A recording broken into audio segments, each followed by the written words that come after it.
Balades immobiles. Balades immobiles. Nouvelle balade immobile, celle de mars avec une nouvelle formule. Oui, parle-nous de cette nouvelle formule, c'est quoi ? Et à partir de maintenant, on va faire des épisodes plus courts et diffusés chaque semaine. Au programme ce mois-ci, de la musique, du cinéma et quelques belles initiatives. Parce que les arbres, ça nous permet de respirer. Et avec la déforestation, c'est comme si en fait c'était un peu une guerre entre la plantation des arbres et la déforestation. Retour sur un film pas comme les autres qui a suscité une belle initiative visant à repeupler une forêt. Suite à l'avant-première du film Le Chêne dont nous vous parlions dans un précédent épisode, entreprises, associations et collectivités locales ont monté l'opération pour une place de cinéma vendue, un arbre planté par les spectateurs eux-mêmes. Et cette initiative a interpellé Chiara qui a voulu s'entretenir avec François Le Suisse qui est à la tête du cinéma Le Grand Palace ici au Sables d'Olonne. On a quand même 150 personnes qui sont venues se déplacer à 9h30 un matin. Dimanche matin, en plein hiver. Ouais. C'est pas gagné au départ. Tu le conçois ça, Chiara, à 9h30 un dimanche matin, hein? Pour le but de planter un arbre, oui. Allez. En direct depuis Melbourne, Thomas. Salut Thomas. Salut Fabien, salut Laetitia, salut Chiara. Salut. Et puis Chiara, effectivement, qui est avec nous également depuis Florence. Comment ça va, Chiara ? Très bien, comme d'habitude. T'es de Bouteau et tu plantes pas d'arbres. C'est ça. Je voudrais pas dire, mais... Tu as raison. On parle cinéma également ce mois-ci dans Balades immobiles. Exactement, avec une belle comédie sociale qui sort le 23 mars prochain, qui s'appelle La Brigade et qui parle d'un sujet ô combien d'actualité, l'accueil des mineurs non accompagnés qui sont issus des migrations. Il parle aussi de la quête de sens, de la quête de soi, de la place de la notoriété. On sera avec l'équipe du film, Louis-Julien Petit, Audrey Lamy, Fatoumata Kaba et également Amadou Ba. Amadou Ba qui n'est pas acteur professionnel comme tous les jeunes qui interviennent dans ce film, qui ont été castés je ne sais pas trop comment. Peut-être que Louis-Julien Petit et Audrey Lamy nous l'expliqueront dans cette belle interview. Oui, en tout cas, leur prestation est vraiment impressionnante. C'est un film qui est drôle, mais qui est très émouvant, qui est bouleversant. Voilà, et l'équilibre qu'a trouvé Louis-Julien entre rester dans la réalité et pas de faire quelque chose de trop léger, parce qu'il faut respecter en tout cas ce qu'ont traversé ces jeunes, de rajouter un soupçon de comédie. C'est vrai que c'est bon, quoi. Et moi, quand je vais voir un film, j'aime bien apprendre. Et puis notre premier invité s'appelle Bruno. Il y a quelques années, avec Sandrine, sa compagne, il créait le festival Aonda, tremplin pour les jeunes talents, leur permettant d'échanger avec des artistes plus confirmés. La 3e édition aura lieu à Avrier les 19 et 20 août prochains. Bonjour Bruno. Bonjour. Balades immobiles. Sur Deezer, Spotify, Apple Podcasts, YouTube et sur baladesimmobiles.fr. Bonjour Laetitia. Bonjour Bruno. Bonjour Bruno. Bonjour Thomas et bonjour Chiara. Alors, on Bonjour, voulait être Bruno. avec toi ce mois-ci parce que c'est un chouette projet que vous avez initié il y a quoi ? Il y a 3 ans, je le 3 disais ans maintenant, ouais. À quel moment et pourquoi est-ce qu'on se lève un matin en se disant je vais monter un festival de musique ? Moi, je crois que souvent, comme dans des aventures un peu bizarres, c'est soit à l'apéro avec des gens qui aiment à peu près vivre de la même manière, Ouais. et puis on se dit d'un seul coup, tiens, voilà un truc qui serait sympa à faire. Voilà. Donc c'est parti d'une aventure de copains en fait, hein, vraiment. Il y a maintenant, on est en septembre, octobre 2019, donc c'est un autre monde là. Hein. Bonne période. Ouais. Quand on se retourne, on se dit. C'est un oh bon là. tremplin. Ouais, c'était encore bien quoi à l'époque. C'est ça. Les bons vieux temps. Exactement, ouais. Et puis on s'est réveillé avec cette idée-là et on a eu la charmante idée de créer une association le 17 janvier 2020. Oh bah bien. Donc voilà, je suis désolé parce que je crois qu'à cause de nous, le monde entier a été confiné 2 mois après. C'est donc toi. C'est ça, vous m'avez trouvé. Et alors, du coup, toi, tu as le goût de la musique, on sait que tu en fais par ailleurs, mais c'est pas du tout ton métier d'organiser Non, des absolument événements pas. de ce type, ni même Sandrine. Pas du tout. Pas du tout. Comment on apprend en marchant C'est ça. comment ça se passe? Eh ben, on apprend en marchant, ouais. C'est-à-dire qu'on se rend compte qu'on fait vraiment plein d'erreurs.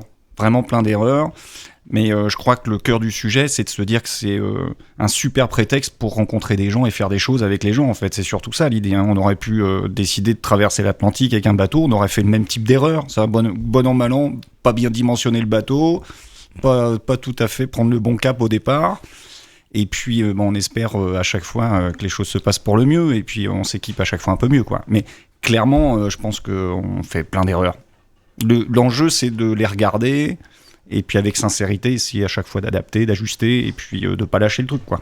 Et comment ça se construit un festival de musique ? On commence par quoi ? On crée une association, on monte une structure de façon à accueillir effectivement tout ce qui doit aller autour.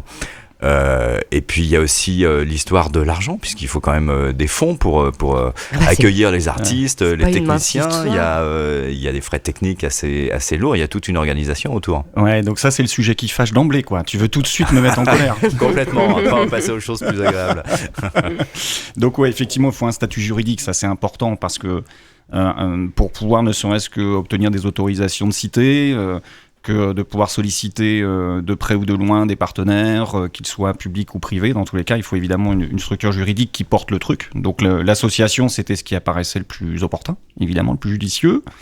Il faut aussi quand même avoir au moins 2-3 personnes autour pour démarrer, parce que c'est beaucoup de choses auxquelles il faut penser. On est un peu en courant continu quand même. Donc il y a un basculement très vite qui s'opère où ce qui est à faire comment est-ce qu'on dirait, nous remplissent très très vite. Les nuits, puisque la journée vous bossez avec. C'est ça, un peu les nuits, les week-ends. Oui, vous avez une vie, et notamment une vie professionnelle à côté. C'est ça, bien sûr, et familiale, et sociale. Donc tout ça va bien rester en place, et en plus vient se greffer toute la problématique de la création d'un festival. Exactement. Donc alors, une fois qu'on a dit la structure juridique, on se remet dans le contexte de 2020, crise sanitaire, Covid, machin... Donc on regarde autour de nous, on voit qu'en fait tout le monde ne fait pas son festival. Et donc très vite on se dit bon, qu'est-ce qu'on fait ? On le fait ou pas, nous ? Bon. Et donc on s'est dit non, on va y aller, mais il a fallu que ce soit très très safe, quoi. Un minimum d'investissement, un minimum d'engagement, un minimum de risque, parce qu'on ne savait pas du tout où on allait, évidemment. Donc ça a été qu'un tremplin la première année, avec une entrée gratuite sur le jardin du tribunal au Sable d'Olonne. Voilà, parce que le concept de votre festival, c'est pas juste un festival avec une grande scène sur laquelle se succèdent des artistes plus ou moins connus. Il y a vraiment l'idée de tremplin musical. C'est ça. Au cœur du truc, c'est... alors si on fait un petit retour en arrière d'une vingtaine ou 25 ans, on va dire quelque chose comme ça. Moi, j'ai été intermittent du spectacle pendant un temps. Ouais. Et clairement, ce qui m'a manqué, c'est d'avoir la possibilité de trouver une scène où on pouvait croiser des artistes qui avaient déjà une vraie confirmation et sur lequel on pouvait un peu tester ce projet artistique. Parce que là, le sujet, il est quand même souvent là pour ceux qui essayent de démarrer. C'est est-ce que ce qu'on fait finalement a fait sens à part à nos oreilles, nous, quand on est dans le garage en train de répéter, quoi. Et ben ça, il faut le dimensionner avec du vrai son, avec un vrai public, avec des vraies conditions. Et qu'il puisse y avoir un échange avec ses pairs, avec des gens qui, eux, déjà, ils ont cheminé, quoi. Donc c'est parti de ça, cette affaire-là. C'était donner la possibilité de créer les conditions d'un vrai spectacle pour des gens qui se projettent de devenir artistes professionnels. Donc la condition d'accès pour ce tremplin, c'est que les gens ne soient pas signés. Non, exactement. Il faut qui soit pas signé, mais 2 qui envoient du bois. Il faut que ça soit un vrai spectacle. Parce qu'on n'est pas quand même sur un spectacle de fin d'année d'école de musique. On est aussi à faire monter sur scène des gens qui ont un vrai potentiel et une vraie écriture, etc. Et comment est-ce qu'on caste justement tous ces jeunes artistes, enfin jeunes ou moins jeunes, d'ailleurs. Il y a tous les âges. Il y a un petit peu tous les âges. Absolument. Il y a un appel à candidature. Les gens vous envoient des maquettes, vous les écoutez, vous faites votre sélection. Ouais, en fait, on a un gros travail de communication déjà avant même de parler du festival, que de faire parler du tremplin. Puisque l'idée, effectivement, c'est qu'on puisse drainer un maximum de jeunes artistes qui proposent, alors jeunes ou moins jeunes, mais on va l'entendre jeunes au sens carrière, qui puissent proposer évidemment ce qu'ils font. Donc on capte, voilà, cette année, c'était 30 candidatures quand même, de partout la France, même des artistes qui commençaient à nous sonder venant de Belgique, donc ça veut dire que ça rayonne un peu au large. Et donc on leur demande de nous envoyer 3 sons, un visuel, une présentation, et puis toutes les coordonnées nécessaires, fiches techniques, etc., pour qu'on puisse déjà nous projeter aussi en termes d'anticipation, d'un point de vue régie, les nécessaires, etc.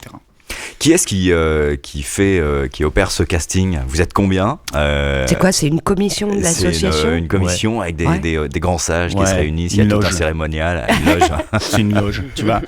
Pour rentrer dans l'association, il faut d'abord acheter sa chevalière. Ouais. Et puis, il est pas rare que l'on fasse une cérémonie dans la cave. Oui. Hein, Ouais, tu vois. Bon, Viens, on se casse. tout le monde ne part pas d'ici quand il rentre, hein, il faut Évidemment. le savoir. Hein. En fait, c'est Xavier J'ai pas Dupont envie de venir à qui vos disait soirées. Soirée terrassement, en sous-sol. Voilà. Ouais. Bah, nous, notre terrain, il est pas stable. Hein. Mais bon, on évite de mettre des arbres. Encore, je me disais parce qu'on est. En fait, on est chez vous, hein, Sandrine et Bruno. Il y a une belle terrasse en bois. Bienvenue. Adieu. Devant une grande baie vitrée, je commence à m'interroger. Chiara, Thomas, est-ce que tout ça vous fait réagir? Est-ce que vous avez envie de poser une question à Bruno et Sandrine qui nous écoutent? Évidemment. Elle est pas derrière le micro, mais elle est bien là. Bonjour Sandrine Présence. qui nous écoute mais qui ne parle pas. Moi j'ai une question. Vous êtes fait accompagner au début quand vous avez lancé ce projet de festival, parce que c'est pas à la portée de tout le monde de se dire tiens un matin, hop, parce que c'est quand même une organisation, il faut s'y connaître en termes d'événements, en termes de sécurité, en termes de tout l'équipement qu'il faut apporter. Vous êtes fait accompagner, il y a des gens qui vous ont aidé là-dessus? Non, pas du tout. Trop fort. Non, pas du tout. Non, mais en plus, ce que je disais tout à l'heure, clairement, on a fait plein d'erreurs. Mais il faut se donner le droit à l'erreur quand on part dans des projets comme ça, quoi. Ah bah c'est Donc, indispensable. C'est indispensable. Donc on a été sondé, on a été questionné ici et là.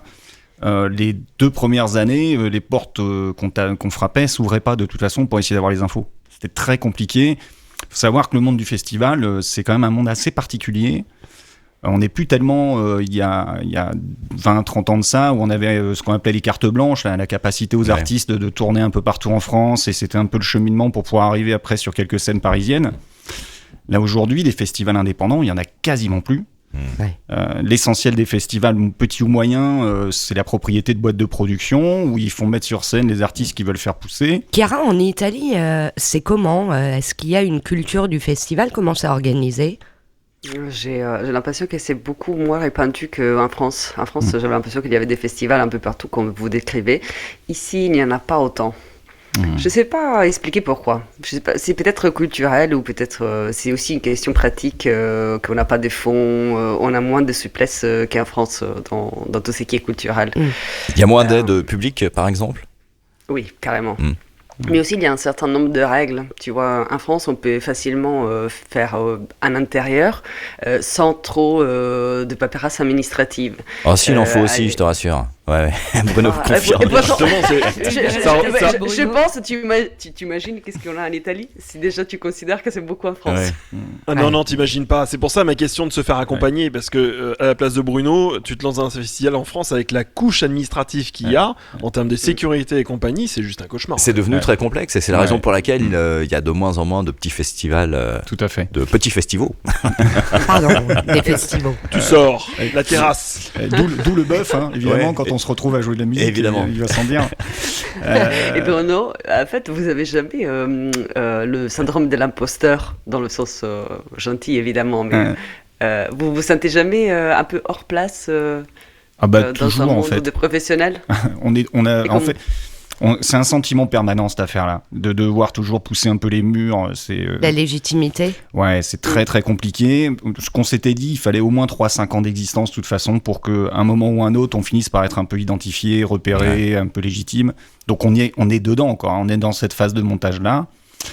Pour répondre à la question de Thomas, ce qui est sûr, c'est que le choix d'avoir démarré petit, gratuit, mais dans un contexte sanitaire hyper contraint, ça nous a fait apprendre énormément pour pouvoir grossir un peu. On a fait quoi, 450 entrées la première année, donc c'était pas la folie du tout. Hein. Mais ça nous a obligés à mettre en œuvre toutes les conditions nécessaires de la réussite. Et ça sur un dimensionnement plutôt petit. Donc le risque était mesuré. Et avec des contraintes lourdes cette année-là. Ah bah oui, c'était spectacle assis avec le masque, il fallait tout cloisonner, l'ensemble on pouvait pas manger en même temps que de regarder la musique, pour faire simple. Enfin, une jauge à 300 places alors qu'on était en entrée gratuite, donc il fallait à chaque fois faire le comptage des entrées-sorties. Enfin, c'était une gabegie sans nom, quoi. Tu ligotais les gens sur leur chaise. Ouais, c'est ça, exactement. Et ceux qui avaient un numéro de sécurité sociale impair ne pouvaient pas rentrer le jour bis du jour pair. Et oui, parce qu'il y avait en plus le tracing. Donc vous imaginez, vous n'êtes pas connu, vous n'avez pas trop de bénévoles, les gens ils arrivent, il faut prendre leur nom, numéro de téléphone, machin. Enfin, bon. Ouais, il y avait toute cette histoire aussi qui était très complexe à gérer. Ouais. Et puis même humainement pas simple à gérer parce que on n'est pas très fan de ça, quoi. Enfin, on n'a pas tellement envie d'être un peu contributeur du tracing, quoi. C'est pas. Oui, c'est plus une logique de partage et de convivialité. Oui. Complètement. Quand que de fichiers, les gens. quoi. Quand tu passes ta journée à demander aux gens de remettre le masque, donner leur nom, vérifier s'ils sont pas en train de fumer dans la zone fumeur et manger dans la zone mangeur. Il y a un moment, on se dit mince, en fait, c'était pourquoi le truc ? Ah oui, de la musique en fait. Ouais. Allez, on reprend. C'était un peu complexe. Donc c'était un démarrage très difficile. Ça s'est mis en place avec le temps. Une seconde édition donc l'été dernier qui a eu lieu dans un endroit un petit peu plus grand déjà. C'est ça, tout à fait. Avec une scène un peu plus importante. Là, vous avez commencé un petit peu à respirer. Ouais. Et la troisième édition, alors là, c'est encore autre chose, puisque en fait, il y a une évolution d'année en année. Le festival ne se passe plus au même endroit. Au départ, c'était au Sables d'Olonne. Maintenant, c'est à Avrier. C'est une petite commune, pour situer un petit peu, pour les gens qui ne connaissent pas. C'est une charmante bourgade rétro-littorale. Un petit peu dans les terres et qui est à 30 km à peu près, même pas, une vingtaine de bornes des Sables. Au milieu de la campagne, dans un site qui est très chouette. Et ce qui est formidable, c'est que il peut accueillir les festivaliers, il y a de quoi mettre sa tente. C'est ça. Il y a vraiment tout sur place. C'est différent. Il y a même l'héliport, j'ai vu, donc c'est extraordinaire. Pour la sécu. Exactement. Parce qu'on attend beaucoup de monde. Donc Oui, là c'est ça, c'est-à-dire que vos ambitions, elles grandissent aussi au fil du temps. C'est lié à la notoriété du festival qui commence à s'installer quand même, mine de rien. Et puis les artistes aussi qui viennent, c'est-à-dire qu'il y a de jeunes artistes non confirmés qu'on évoquait tout à l'heure, et puis il y a des têtes d'affiche qui sont vraiment très chouettes là cette année. Tu peux nous en parler un petit peu ? Bien sûr. Alors c'est vrai que le fait d'être sur la 3e année, d'avoir maintenu l'activité quand même, ça nous a permis de commencer à pouvoir toucher des artistes qui n'auraient jamais accepté de venir auparavant. Clairement, quoi. Il y a la question de s'exposer quand même est importante pour l'artiste. Donc là, le fait qu'on ait des artistes comme Sanseverino par exemple qui acceptent de venir pour faire un set avec Marco Balland à l'harmonica, on a tout de suite changé de gap. Et cette possibilité-là fait que aussi, c'est Stone Age qui vient pour la sortie de son 5e album, et puis c'est Pony Pony Run Run qui vient pour faire la clôture. Enfin, donc on a vraiment basculé dans autre chose, ce qui nous donne plein d'espoir pour réunir plein de monde et puis que ça soit une grosse fête, quoi. Mélanger à la fois des artistes confirmés, des jeunes talents, c'est vraiment la vocation de votre festival. De quelle façon est-ce qu'on démarche justement ces artistes confirmés ? On en parlait l'autre soir avec Sandrine justement, parce que je lui ai posé la question. Je disais mais tu les appelles, tu fais quoi ? C'est ça. On y va en direct, quoi. C'est au flanc, enfin c'est complètement au flanc. Ouais, faut savoir mentir un peu de temps en temps. faut leur faire rêver aussi, les artistes. Il faut qu'ils pensent qu'ils ont quelque chose à gratter. Donc, mais bon, les avoir en direct, c'est très compliqué. Alors, typiquement, Sanseverino, j'ai pu l'avoir en direct parce que j'ai sympathisé avec un de notre partenaire historique, ProDype, que je peux citer, puisqu'il accompagne par des prix, des lots matériels, les artistes du tremplin, donc c'est super. Et puis, certains fabricants d'instruments, comme peuvent être le ProDype, par exemple, ils endorsent des artistes. Ouais. Et cet endorsement fait qu'ils ont un peu de facilité à pouvoir reprendre contact avec eux, leur proposer des projets. Donc, c'est typiquement ce qui s'est passé avec Marco Balland. Et puis, du coup, on a pu monter la marche pour arriver jusqu'à Sanseverino.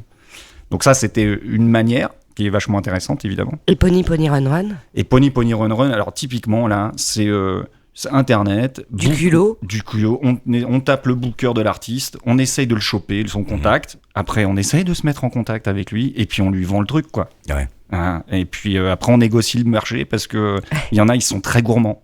Donc, oui, c'est ça, il y a aussi une question de coût. Votre budget n'est pas extensible. Vous le disiez, vous avez ramené quand même des sponsors qui sont assez sympas d'ailleurs.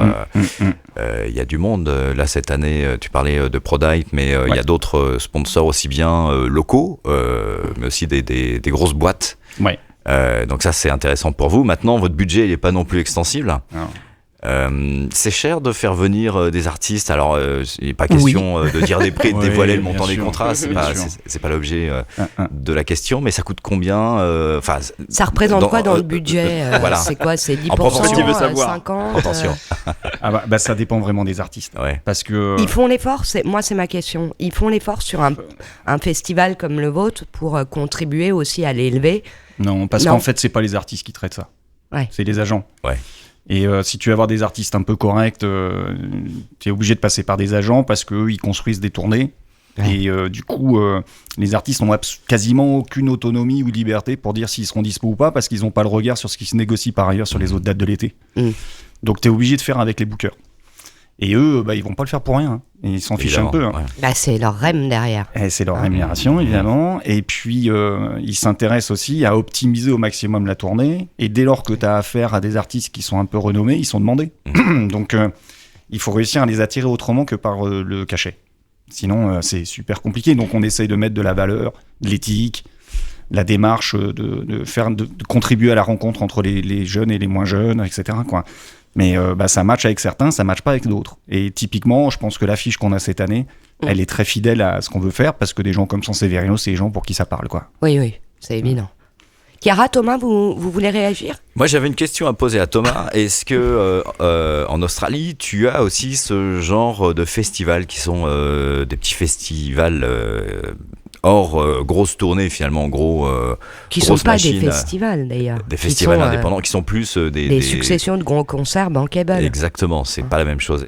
Eh ben, figurez-vous que Melbourne est réputée pour être une ville à festival, où il y a plein de festivals tout au long de l'année, dans une période, je l'ai faite, Fabien, t'as vu ? Je pouvais pas m'en empêcher. Et en fait, normalement, en temps normal, bon là, ça va redémarrer petit à petit, mais Melbourne est très connue pour avoir tout type de festival, que ça soit à la fois musical, ça peut être aussi une sorte de fête foraine avec des concerts autour.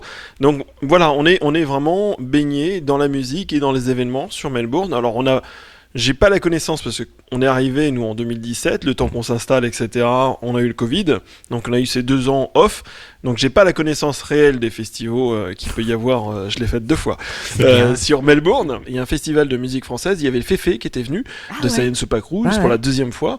Il va demander une résidence permanente parce qu'il vient assez fréquemment, et c'est un événement organisé par Jean-François Pontieux, So Frenchy, So Chic, voilà le nom du festival, qui est à 20-35 minutes de Melbourne, dans un endroit magnifique, et c'est un très beau festival avec pas mal d'artistes français, messieurs, dames. Mais Thomas, tu nous avais, si mon souvenir est bon, conduit dans les rues de Melbourne pour justement un festival il y a quelque temps. Il y a des artistes qui se produisaient dans la rue. C'était le Moomba Festival, justement, le Moomba Festival. Alors, on n'a pas de fête foraine, parce qu'on n'a pas de forain ici en Australie, mais c'est une sorte de fête foraine, et en même temps, dans le cœur de la ville, il y a plein d'artistes qui se produisent dans les rues, et il y a même des artistes parfois connus. Parce que voilà, l'esprit australien fait qu'on ne se jette pas sur les gens connus.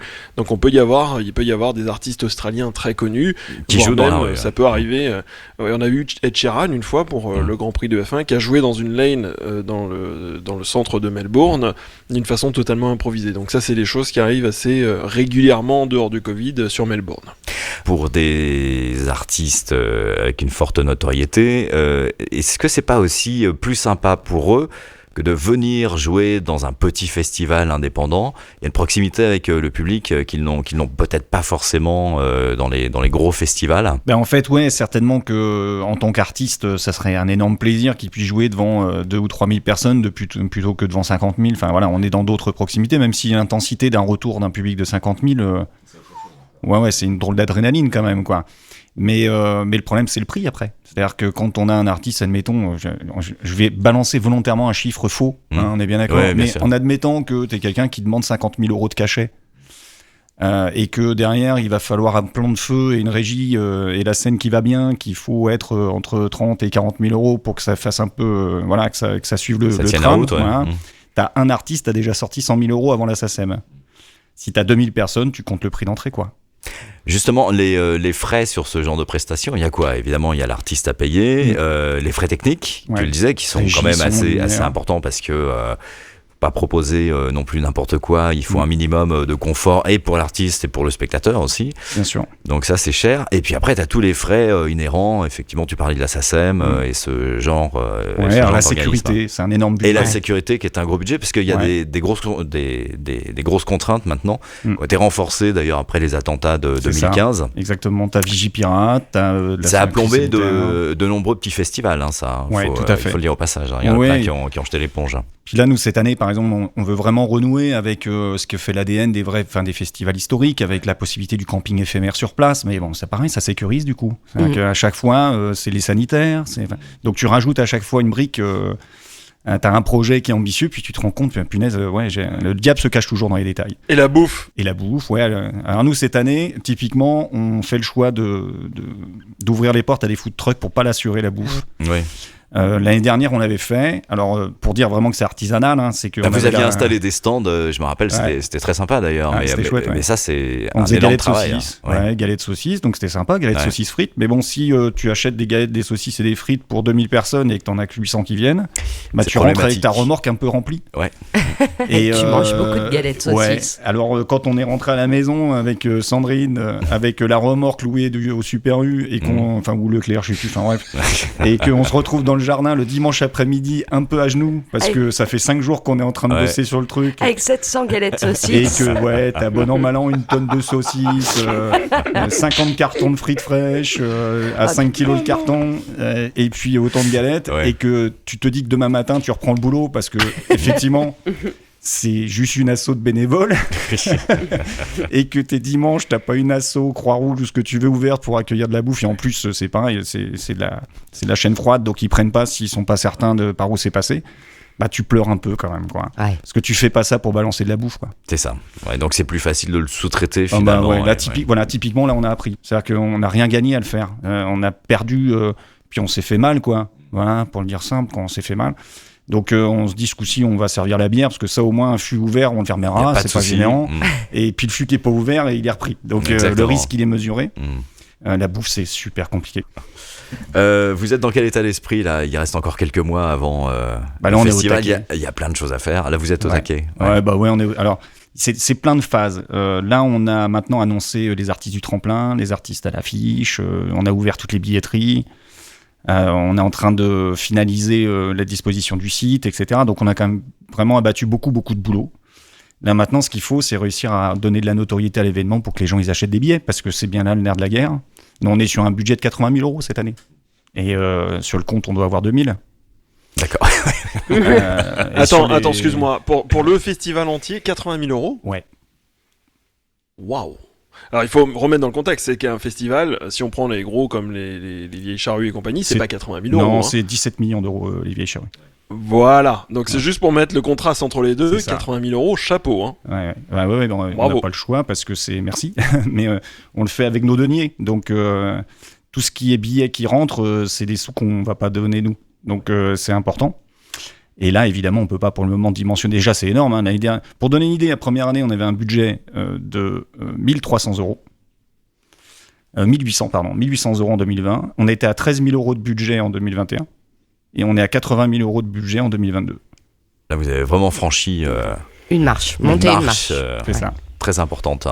Quel est le retour des artistes, Bruno, sur cet événement, une fois qu'ils l'ont fait, que ce soit d'ailleurs les jeunes qui participent au tremplin ou les moins jeunes c'est l'heure de la messe. C'est l'heure de la messe. Chiara. C'est chez toi, comme d'habitude. Ouais. C'est moi, bien sûr. Je demande une minute de silence. Tu es sûr? Écoute les cloches. Eh bien, les retours des artistes, ça nous donne du sens à faire ce qu'on fait, quoi. Hein. Ouais. Il y a, tous les copains nous suivent. Là, cette année, parmi les membres du jury, c'est une artiste qui était au tremplin l'année dernière. En fait, à chaque fois, les vainqueurs du tremplin, ils sont à l'affiche pour ouvrir le bal l'année suivante.